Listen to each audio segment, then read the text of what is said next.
રાજનીતિ સંદેશ ન્યૂઝમાં આપનું સ્વાગત છે। HCG આસ્થા કેન્સર સેન્ટરે સફળતાપૂર્વક ગુજરાતમાં પ્રથમ ફ્રી ફ્લેપ સર્જિકલ રિકન્સ્ટ્રક્શન સાથે ઇનોવેટિવ અને મિનિમલી ઇન્વેસિવ રોબોટિક નેક ડિસેક્શન હાથ ધર્યું। 27 ઓગસ્ટ 2024ના રોજ HCG Aastha cancer centre અમદાવાદે oral કેન્સરથી પીડિત દર્દીની સારવાર માટે ફ્રી ફ્લેપ રિકન્સ્ટ્રક્શન સાથે ગુજરાતની પ્રથમ રોબોટિક નેક ડિસેક્શન કામગીરી હાથ ધરી હતી। આ મહત્વપૂર્ણ અભિગમ ગરદન ઉપર જોવા મળતા ડાઘને ઘટાડે છે, વિશેષ કરીને યુવા દર્દીઓને ઉત્તમ પરિણામો આપે છે તથા અદ્યતન મેડિકલ કેરમાં નવા ધોરણો સ્થાપિત કરે છે।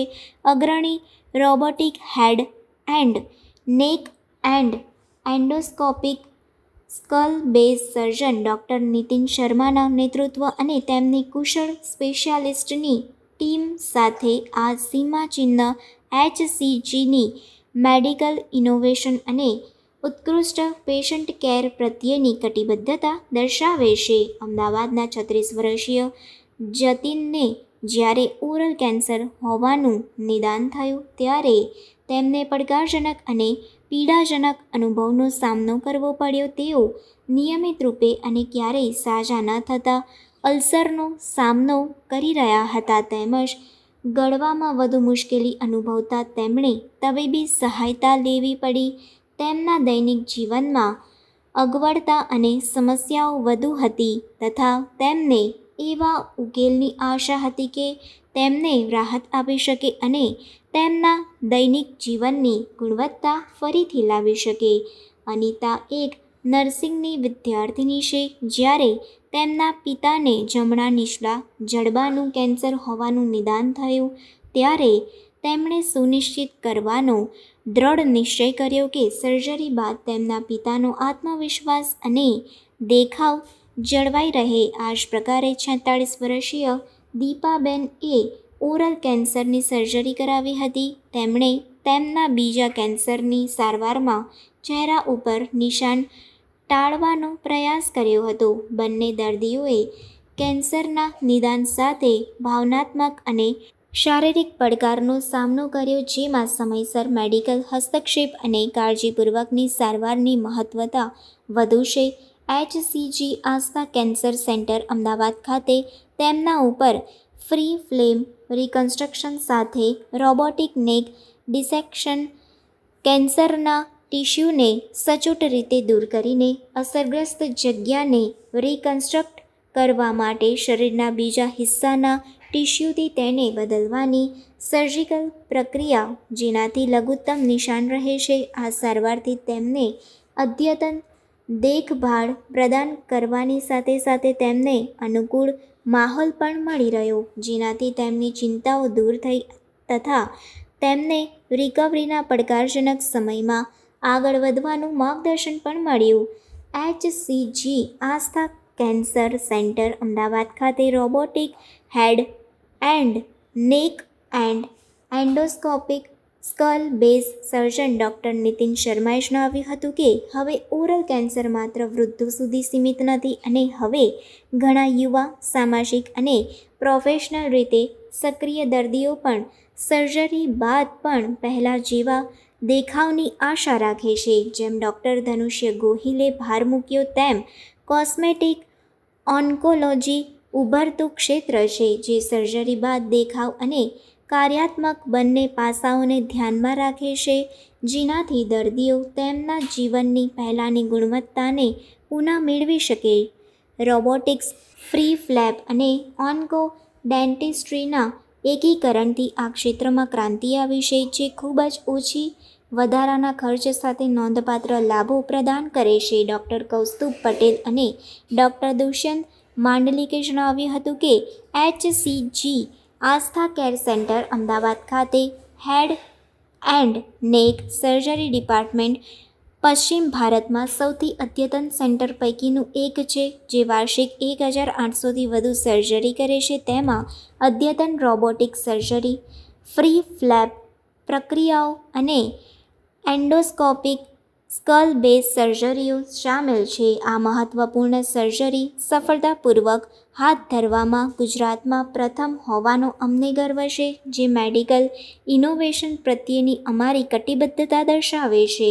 આ સર્જરી અંગે આભાર વ્યક્ત કરતા જતીને કહ્યું હતું કે શરૂઆતમાં ડાઘ અને મારા અવાજ ઉપર અસરો વિશેની ચિંતાઓને કારણે હું મારા મોંના કેન્સરની સર્જરી અંગે ચિંતિત હતો. જો કે ડૉક્ટર નીતિન શર્મા અને તેમની ટીમે સમગ્ર પ્રક્રિયાને સ્પષ્ટપણે સમજાવવા માટે સમય લીધો, જેનાથી મારી ચિંતાઓ દૂર થઈ હતી. આ પ્રકારના કેસને હેન્ડલ કરવાના તેમના બહોળા અનુભવ અને આશ્વાસનથી મારો આત્મવિશ્વાસ વધ્યો હતો. આજે હું કોઈપણ નોંધપાત્ર ઘાવ વગર પીડા અને કેન્સરથી મુક્ત થવાથી રાહત અનુભવું છું, જેનાથી હું સામાન્ય અવાજ તથા મારા પરિવાર સાથે સરળતાથી જીવન વિતાવી શકું છું. હું HCG અને તેની કુશળ ટીમ અને ડૉક્ટરનો આભાર વ્યક્ત કરું છું. HCG આસ્થા કેન્સર સેન્ટર દ્વારા સફળતાપૂર્વક ફ્રી ફ્લેપ સર્જરી હાથ ધરવી એ નોંધપાત્ર મેડિકલ પ્રગતિ દર્શાવે છે. આ સિદ્ધિ અદ્યતન સારવાર પ્રત્યે સેન્ટરની કટિબદ્ધતાની સાથે સાથે કોર્પોરેટ હેલ્થકેર ઉત્કૃષ્ટતામાં અગ્રેસર તરીકે તેની ઉપસ્થિતિને પણ વધુ મજબૂત કરે છે. એટલે તમે જે કહ્યું કે આવી થાય છે, આ થાય છે સર્જરી, પણ અહીંયાથી પાછળથી અંદર રોબોટના આમ જઈને કરે એવું નથી થતું. એ નવી વસ્તુ છે અને એટલે જ સ્કાર દેખાયા વગર આ નવા જડબાને ગાલ તો વર્ષોથી બનાવીએ છીએ, પણ આ રીતે નથી બનાવતા કે જેની અંદર દર્દીને એક સ્ટેપ ઉપરનો એડવાન્ટેજ છે, કોસ્મેટિક અને ફંક્શનલ બંને. અગાઉ જે સર્જરી થતી હતી અને આ જે નવી સર્જરી તો એક્સપેન્સમાં કેટલો ડિફરન્સ હોય છે? પહેલા જે ખર્ચ થતો હતો અને હવે એમાં વધારે લગભગ 20 to 30% વધારે થાય. એટલે સાહેબ રોબોટ સર્જરી કરાવીએ, ધારો કે જીભનું હોય કે એક કોઈ પણ સર્જરીનું મેક્સિમમ કે વધારે પડતો ખર્ચ કેટલો રોબોટ સર્જરી આમ તમારી નોર્માલિટી છે એમાં કેટલો? હું તમને સમજાવું. દરેક સર્જરીનો રેટ જુદો હોય. એનું કારણ શું છે કે કેટલો ભાગ કઈ રીતે કાઢવાનો છે, કઈ જગ્યાનો કાઢવાનો છે અને એની અંદર કેટલા કલાક જશે એ બધા ઉપર ડિપેન્ડ થતું હોય છે. પણ એક થંબ રૂલ તરીકે રોબોટ જો વાપરીએ તો ઓપન સર્જરી અને રોબોટિક સર્જરીમાં લગભગ 1.5 થી 2 લાખ રૂપિયા વધારે થાય. આ જનરલ છે, આ એકદમ પરફેક્ટ પકડવા જેવું નથી, પણ અરાઉન્ડ ધીસ. એટલે કોઈકની અંદર 3 લાખ બી વધારે થાય અને કોઈકમાં 1 લાખ બી વધારે થાય. એ રેન્જ છે. અને આમ ખર્ચ કેટલો થાય સાહેબ નોર્મલ 3.5 લાખ રૂપિયાથી માંડીને 9-10 લાખ રૂપિયાની વચ્ચે ગમે ત્યાં એ ફિગર આવે. તો સાહેબ હવે આના પરથી એવું લાગે છે કે આ રોબોટથી કે હવાની સર્જરીમાં કે માણસને જે પહેલા ગળબૂજ નીકળી જતું હતું કે જીભ નીકળી જતી હતી એવું નહીં થઈ શકે. ના, કાઢવું કેન્સર હોય એટલે કાઢવું તો પડે જ. કેન્સર હોય એટલે કેન્સરને જો ના કાઢીએ તો દર્દીને કેન્સર મટવાનું જ નથી. આપણો પહેલો ગોલ કેન્સર મટાડવાનો છે. કેન્સર મટાડ્યા સાથે દર્દીને સારી જિંદગી, કારણ કે આજના જમાનાની અંદર ક્યોર રેટ પહેલા અને બીજા સ્ટેજના કેન્સરમાં 80 થી 90% છે. એટલે કે 100 પહેલા સ્ટેજના દર્દી અમારી પાસે આવે છે, એમાંથી 90 દર્દીઓને નોર્મલ જિંદગી છે. એ હાર્ટ એટેક કે એક્સિડન્ટ એને થશે પણ કેન્સર એને નહીં મારે. તો એ સંજોગોમાં એની જે લાંબી જિંદગી છે એ ફંક્શનલી અને કોસ્મેટિકલી સારી જાય, એ સમાજની અંદર રિહેબિલિટેટ થઈ શકે, પાર્ટીઓમાં જઈ શકે, એનું ફંક્શન જે જોબ છે એ બરાબર કરી શકે. એ બધું કરવા માટે આપણે આ એડવાન્સ રિકન્સ્ટ્રક્ટિવ પ્લાસ્ટિક સર્જરી કરવાની હોય છે. એટલે જીભ કેન્સરના માટે કાઢવી તો પડશે જ, પણ જેટલું કાઢીએ એટલું પરફેક્ટ નવું બનાવી દઈએ એ ગોલ છે. અને આ સોલ્યુશન એના માટે છે કે ગોલ આપણે એચીવ તો કરીએ જ છે, પણ એ એવી રીતે એચીવ કરીએ છીએ કે જેથી ગળાની અંદર કે મોઢા ઉપર કોઈ સ્કાર નથી. આ જ દર્દીઓ જો એવા કેન્સર લઈને આવે કે અહીંયા आप सभी को यहाँ आने के लिए मेरा अभिनंदन. आप सबका बहुत बहुत आभार कि हम जो कहानी आज आपको कहना चाह रहे हैं, जो भी हम कहानी समाज तक पहुंचाना चाह रहे हैं कैंसर से रिलेटेड, उसमें माध्यम बनने के लिए आप सब ने अपनी सहमति दी और इस मौसम में भी समय निकाला। मेरा नाम डॉक्टर नितिन शर्मा है। मैं स्टेज पे बैठे हुए डॉक्टर कौस्तुभ पटेल सर का अभिवादन करता हूँ, उन्होंने समय निकाला। Doctor Kaustubh Patel sir head and neck surgical oncology और हेड एंड नेक कैंसर के क्षेत्र में बहुत जाना माना नाम है। आप आस्था HCG कैंसर सेंटर के डायरेक्टर हैं, हमारी यूनिट के हेड हैं, और आपने ही हमें उंगली पकड़कर कैंसर सर्जरी करना सिखाया है। सर आपका बहुत बहुत स्वागत है। साथ में बैठे हुए हैं डॉक्टर दुष्यंत मांडलिक सर, आप senior robotic head and neck and reconstructive surgeon हैं। इस पूरी जर्नी में आप सबका आशीर्वाद, डॉक्टर कौस्तुभ पटेल सर का, डॉक्टर दुष्यंत मांडलिक सर का आशीर्वाद हमारे साथ रहा है।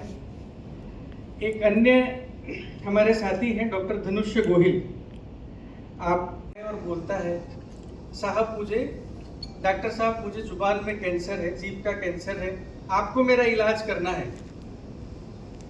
लेकिन ध्यान रहे 5 महीने बाद मेरी शादी है और मैं नहीं चाहता कि मेरी शादी में मेरे ऑपरेशन का किसी तरह का निशान दिखे।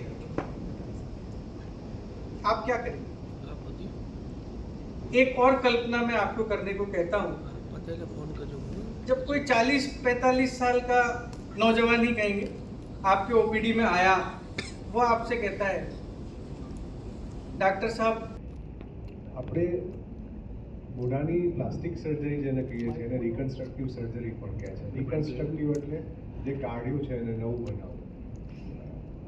એટલે આપણે જે કાઢીએ છીએ એના માટેની જે બેસ્ટ ઓલ્ટરનેટ આપણા શરીરની અંદરનો જે ભાગ છે એને આપણે યુઝ કરીએ છીએ. મતલબ કે ગાલની ચામડી છે, પાતળી ચામડી છે, તો આપણે હાથ ઉપર અથવા તો થાપા ઉપર કહીએ ચામડીની. જડબાનું હાડકું છે તો એ હાડકું છે અને એની જોડે ચામડી પણ કાઢવાની છે. તો પગની અંદર ભગવાને 2 હાડકાં આપ્યા હતા આપણને. એમાં જે બહારની બાજુનું હાડકું છે એને એની લોહીની નસની સાથે આપણે લઈ જઈને અંદર મૂકી શકીએ. જેમ ડૉક્ટર નીતિને કહ્યું એ પ્રમાણે આપણા પાસે 2 કામ છે જે આપણે કરવાના છે, ફોર્મ અને ફંક્શન. એટલે દેખાવ પણ સારો આપણો લાગવો જોઈએ અને એ ભાગનું જે કામ છે એ નવો ભાગ કરવો જોઈએ. એટલે ગાલની ચામડી જો આપણે નવી ના બનાવીએ તો ઓપરેશન પછી એવી રૂજ આવે કે મોઢું ખુલે જ નહીં. જડબાનું હાડકું નવું ના મૂકીએ તો જડબાના હાડકાની ડિસ્પેરિટી થઈ જાય, ઇમ્બેલેન્સ થઈ જાય, એટલે જડબું ત્રાસું થઈ જાય કે વંકાઈ જાય. આપણે હાડકું મૂકીએ તો એ જડબાનો શેપ પણ બરાબર લે અને ભવિષ્યમાં જે ઓપરેશન વખતે દાંત કાઢ્યા હોય એને નવા ઇમ્પ્લાન્ટ કરવા હોય તો એ પણ થઈ શકે. આ પ્રકારની જે સર્જરી છે એને માઇક્રોવાસ્ક્યુલર અથવા તો અમારી સાદી ભાષામાં ટ્રાન્સપ્લાન્ટ પ્રકારની સર્જરી કહેવાય. આપણે બધાએ જાણતા છીએ કે એક માણસમાંથી બીજા માણસમાં આપણે કિડની ટ્રાન્સપ્લાન્ટ કરી શકીએ. તો એનું કિડની કાઢીને આપણે બીજા માણસમાં किसका आपका ऑपरेशन हुआ है और क्या समस्या थी, कितने समय में आप ठीक हुए? आपकी एज कितनी है? सर 33. और मुझे टंग पे एक छोटा सा पहले वाइट कलर का एक स्पॉट हुआ, धीरे धीरे वो हील हुआ. एक बार बायोप्सी हुई, नेगेटिव थी, लेकिन बायोप्सी होने के बाद वो अचानक से 2-3 महीने के अंदर ही काफ़ी बड़ा हो गया. वापस से बायोप्सी हुई, पॉजिटिव थी.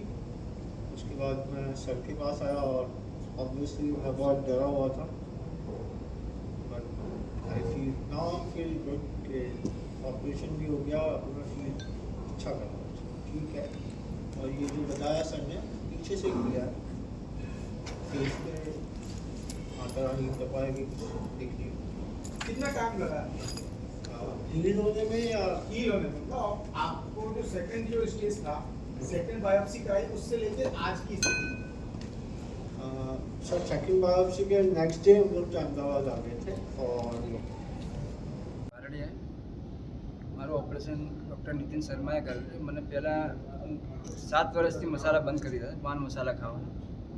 પણ 2024માં રિપોર્ટને કરાયા પછી ઓપરેશન કેન્સર આવ્યું અને રોબોટિક ઓપરેશન ડૉક્ટર સાહેબે કરેલું છે અને અત્યારે પહેલાં કરતાં થોડું સારું છે. Dr. Kaustubh Patel, Director and Head and Neck Surgeon, Head of the Department, Head and Neck Service, Astha HCG Cancer Center. સાહેબ આ રોબોટિક સર્જરી છે શું એકચ્યુઅલમાં? રોબોટિક સર્જરી એવી સર્જરી છે કે જેની અંદર રોબોટ ઓપરેશન નથી કરતો, પણ રોબોટના હાથને સર્જન ચલાવે છે અને જેથી ઓપરેશન થાય છે. અને રોબોટના હાથ અને આપણા હાથમાં આસમાન જમીનનો ફરક છે. રોબોટના હાથ એકદમ પાતળા, નાના, 8 મિલીમીટરના, એની 360 ડિગ્રી એનું રોટેશન હોય છે. એટલે જે આપણું હાથ નથી કરી શકતો એ રોબોટના હાથ કરી શકે છે, પણ એ હાથ ચલાવે છે સર્જન કોન્સોલ ઉપર બેસીને.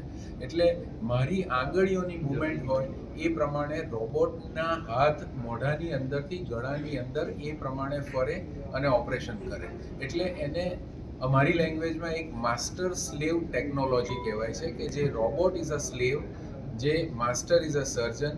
સર્જનના આંગળીઓ અને સર્જનના સ્કિલથી રોબોટના હાથ વપરાય અને એ ऑपरेशन થાય. मेरा नाम डॉक्टर नितिन शर्मा है. मैं आस्था HCG कैंसर सेंटर अहमदाबाद में robotic head and neck surgeon हूँ. मित्रों, कैंसर अब बुजुर्गों की बीमारी नहीं रही है. अब हम बहुत सारे ऐसे मरीज देखते हैं जो 25 साल के हैं, 30 साल के हैं, 45 साल के हैं. उनकी सोशल लाइफ भी है, उनकी फैमिली लाइफ भी है और वो सामाजिक रूप से काफ़ी एक्टिव है, उनका प्रोफेशन भी है. तो ऐसे युवाओं की अपेक्षा रहती है कि वे यदि उन्हें कैंसर हुआ है तो वो कैंसर के पहले और ट्रीटमेंट के बाद उनका चेहरा जैसा था वैसा ही रहे, वे जिस तरह से बोलते थे उसी तरह बोले, वे उतने ही खूबसूरत रहे जितना वो ऑपरेशन या कैंसर के होने से पहले थे. सबकी ऐसी अपेक्षा रहती है कि उनका ट्रीटमेंट इस तरह से हो कि निशान कहीं ना दिखे, कैंसर भी पूरा पूरा निकल जाए. तो उसी के लिए एक नई पद्धति है जिसमें हम फ्री फ्लैप करते हैं, जिससे उनका फंक्शनल आउटकम अच्छा रहता है. जिनको जीभ का कैंसर होता है उनकी जीभ हम नहीं बनाते हैं, जिनको जबड़े का कैंसर होता है उनका जबड़ा नया बनाते हैं, जिनको गाल का कैंसर होता है उनका गाल नया बनाते हैं. और साथ में इस पद्धति के साथ हम उनका चेहरा रोबोटिक तरीके से ऐसी जगह लगाते हैं जिससे वो उस निशान को या उस स्कार को छिपा सके. जैसे कि बालों के पीछे के हिस्से में से ये सर्जरी की जाती है, जिसमें नेक डिसेक्शन भी होता है, उनका कैंसर भी निकलता है और फ्री फ्लैप के द्वारा उनको नया जबड़ा, नया गाल या नई जीभ प्रदान की जाती है.